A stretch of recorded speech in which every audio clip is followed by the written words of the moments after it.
I just want to start by saying that dating is hard. Once you get past all the bots, ads, and scammers and meet a real person, the guessing game begins. Why is this person actually available right now? Are they really just down on their luck? Or is it something else that you're happier not knowing? Then, once you figure out their deep, dark secrets, the question becomes, are they willing to put up with your deep, dark secrets? This process can take weeks to sort out, usually resulting in a dead end somewhere, forcing you to start over. The whole thing is frustrating, demeaning, and humiliating enough that you're physically and emotionally exhausted, making you just want to give up and be a loner. Now I know what you're wondering. What's this got to do with anything? Well, it's kind of simple. A little bit ago, I wrote about how my girlfriend Wendy never eats and that I heard some unsettling things at her house the last time I visited. Well, I decided to keep seeing Wendy. Sure, she might have some unusual habits, but she makes me feel good about myself, and I'm happy with her. So what if she never eats or chases off bears while nude in the middle of the night? Compared to returning to the dating scene, that's really not so bad. We even have nicknames for each other now, Country Girl and City Boy. I'll let you guess which is which. Anyway, that's a rather long and roundabout way of saying that, yeah, I went on that camping trip with her and things didn't go quite how I expected. First off, I want to say that she was right. The forest really is beautiful. The sun's heat, combined with the coolness of the shade, while listening to the insects drone lazily in the background, seems to slow time to a crawl, making each breath a relaxing experience in and of itself. It's entirely unlike anything you'll experience during your morning commute. Combine all that with the right company, and soon you'll wonder why you'd ever return. And let me tell you, Wendy is 100% the right company. Wendy was quick with tips to make the hike easier, from how to properly distribute your pack load to how to lace your shoes for maximum comfort. During the trek to where we were going to set up camp, she alternated between offering interesting bits of information about the local flora and fauna and walking in silence, allowing me to get lost in the experience. The whole affair made me want to give up the city life and move to the country. There was just one thing during the walk that wasn't as pleasant as everything else. At one point, we must have walked too close to a skunk or a rotting carcass or something because the whole area around us started to reek. At first it wasn't so bad, but eventually it got so strong it made me want to gag. I jokingly mentioned it to Wendy, but she just looked ahead like she was determined and told me, "Pick up the pace. We'll be past it soon enough." Sure enough, we eventually got past the smell, and things quickly became pleasant again. The rest of the hike passed without incident, and Wendy even helped me set up the tent. Her evident experience in the matter showed through because it took no time. Soon enough, everything was ready, and we even had a nice, cheerful fire roaring. This time, when she pulled out the supplies for dinner, I didn't even bat an eye when it was clearly only enough for one. Whatever was going on with her, this was just the way it was going to be. It was up to me to accept that or move on, and I'd made my call. But I have to say, for someone who never seems to eat, she sure knows how to sear a steak to perfection. After a pleasant evening and an even more pleasant night, we passed out in the tent together while listening to the crickets and the more distant owls. But of course, if that's all that happened, I wouldn't be writing about it here. Sometime during the night, I awoke to find I was alone in the tent. This wasn't too unexpected because Wendy was both an outdoor enthusiast and a bit of a night owl. I debated calling out to her, but something in the air felt like I shouldn't disturb it with such an out-of-place sound. However, Mother Nature did have her demands, and it was time to answer her call. As I unzipped the tent and stepped out, I couldn't help but look up into the night sky. The stars were breathtaking. You never see this many this vibrant in the city. However, their beauty couldn't distract me for long in the face of more urgent demands. Do you know that feeling when you've been holding it in a little too long and finally experience relief? If it weren't for my experiences earlier that night, I might be tempted to claim it is better than sex, but we'll just say it was still pretty euphoric. Maybe it distracted me from the fact that all the usual night sounds had suddenly gone quiet, but it couldn't distract me from the sudden smell of rotting flesh. It was even stronger than it had been on the trail, and was accompanied by the kind of fear that you usually feel when you're very young, and just starting to wonder if there might be reasons sounds go bump in the night. I gagged as I struggled to cut off the stream, zip up my pants, and retreat into the tent again. Once in the tent, I reached for the flashlight, then hesitated. I desperately wanted to see better, but something in the back of my mind told me it was better to remain hidden.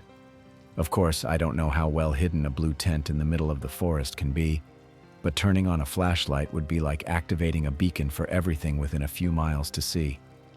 I sat in the dark for I don't know how long, feeling my heart pound through my chest loud enough that I was sure whatever was out there could hear it clearly. Thankfully, the smell eventually faded, but I was still so high on adrenaline that I knew I wouldn't sleep another wink for the rest of the night. Or so I thought. The following day, I awoke with Wendy cuddled in my arm, with one of her legs and arms draped over me, and once again, she was totally nude. Now I was pretty sure she'd put on some pajamas before going to bed, but as she stirred and I got a good look at what was on display, I suddenly didn't care all that much. Eventually, she smiled lazily up at me and spoke. "You sleep all right, city boy? You seem to have some pretty rough dreams in the middle of the night." At the time, those words made perfect sense. In the light of day, it seemed pretty clear that whatever happened last night was probably just a vivid dream brought on by the experiences of the day before and an unfamiliar environment.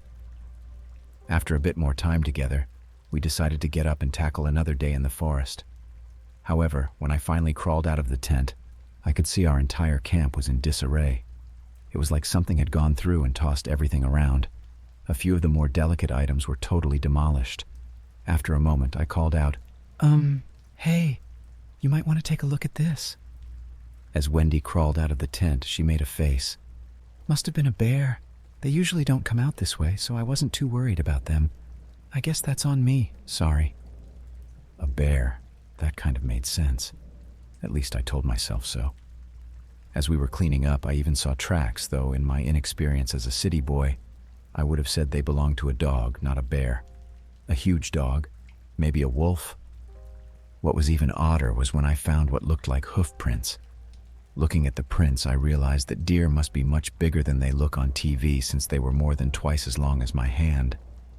There isn't much more to say about the day. We fixed the place up, had breakfast, went on a hike, made dinner, and called it a night, with a few other minor activities sprinkled throughout. I was back to enjoying the trip, so much so that I had mostly forgotten about the night before. But that night is when things took a bit of an unexpected turn. Once again, I awoke in the middle of the night. Thankfully, I wasn't alone this time, as Wendy was still asleep, half on top of me again. However, that stench was back and stronger than ever. It was amazing how bright it seemed in the tent. It must have been a full moon, or at least nearly full, because I could clearly see the shadow of a large deer pass between us and the night sky. But there was something wrong with this deer. It was clearly too tall, as if it was standing on hind legs, and when it opened its mouth, I could even make out a mouthful of very sharp teeth. I couldn't help it. I felt myself breathing more heavily by the second as my heart rate skyrocketed. My mind went blank when I suddenly felt Wendy stir. Remembering the presence of my considerably smaller girlfriend, I suddenly felt protective, as if I couldn't let anything happen to her. I was just about to tell her to be quiet when I noticed her looking up at me with a finger on her lips, as if telling me to do the same. Then she whispered to me, "Stay in the tent," and started to get up. I don't know what I was thinking or if I was thinking.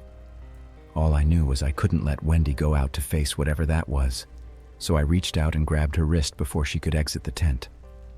However, when she looked back at me, I released her immediately, almost as scared of her as whatever was outside the tent.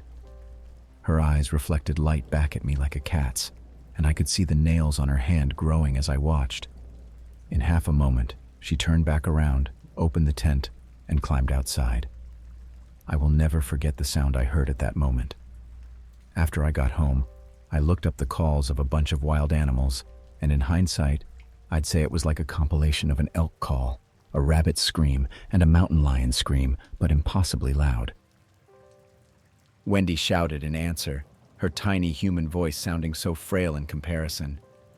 At least it did until it started to change, morphing and twisting into the howl of an impossibly large wolf. I couldn't help it. I peeked out the tent flap, and standing in front of the tent was what I could only describe as a werewolf. The little 5 foot and change Wendy was now standing at least 7 feet tall, covered in fur with claws and fangs that looked like they could tear through steel, and she looked ready for murder. Then, some movement on the opposite end of our camp drew my attention, and I witnessed a living nightmare that suddenly made a werewolf seem like less of a problem. It looked kind of like a deer, if a deer had more articulated limbs far too long for its body. The feet ended in hooves, but the hands ended in long, bony claws. The whole thing looked desiccated, its skin drawn so tight over its ribs and arms you could make out the skeleton beneath. The fur was spotty and looked partially rotted, with open holes leaking bodily fluids that should never see light. Its teeth were long and serrated, clearly meant for tearing rather than chewing. I sometimes hear hunters talking about deer being 8 or 10 points, but if I had to estimate, this thing had a 30-point antler, with many of the tines covered in what I suspected to be dried viscera from previous victims. The two monsters charged each other. The nightmare, which I now know was a Wendigo, lowered its head, intending to impale its opponent, but at the last second, Wendy threw herself nearly flat on the ground, only to rocket up into the Wendigo, latching onto its long neck with her powerful jaws while her hind feet kicked gouges into its vulnerable stomach. However, the Wendigo didn't seem willing to give up that easily and tossed Wendy aside.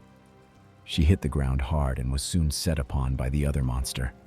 She raised an arm to defend herself, only for the Wendigo to latch on with its own teeth, easily tearing through her skin and muscles. With a powerful kick, Wendy pushed the nightmare back, then started swiping at him over and over, making it loose ground. However, lowering its head, the Wendigo charged forward again, and this time, Wendy wasn't fast enough as the Wendigo caught her on his antlers and flipped her over his back, with new blood darkening the tips of the tines. But that was its downfall as Wendy sprung up and again latched onto its neck with her teeth, this time from behind.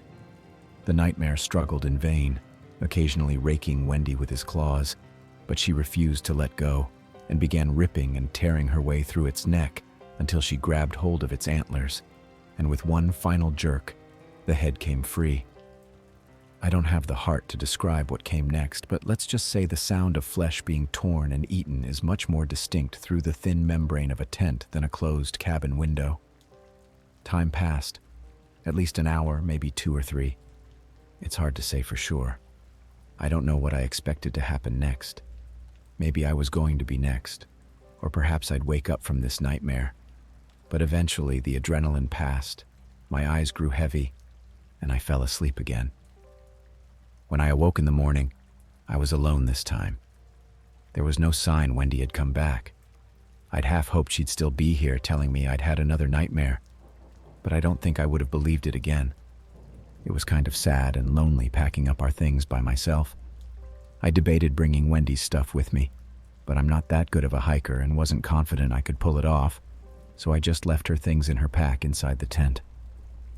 When I exited the tent, I was more than a little surprised to see Wendy sitting calmly by the fire pit with no wounds in sight. She smiled sadly. "So I guess I owe you an explanation." I remember hesitating, my mind blank before I settled on the thought I had earlier.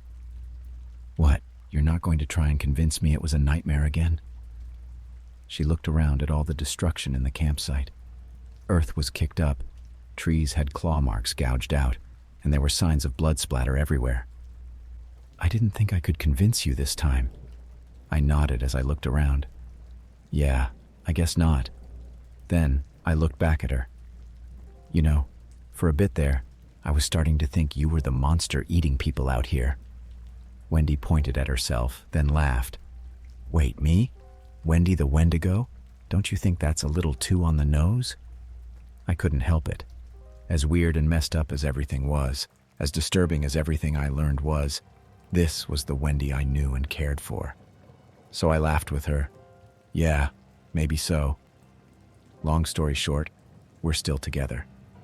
Sure, my girlfriend might be a 7-foot-tall monster that eats other monsters for fun, but everyone has their quirks. Besides, dating is hard and I'm happy where I am.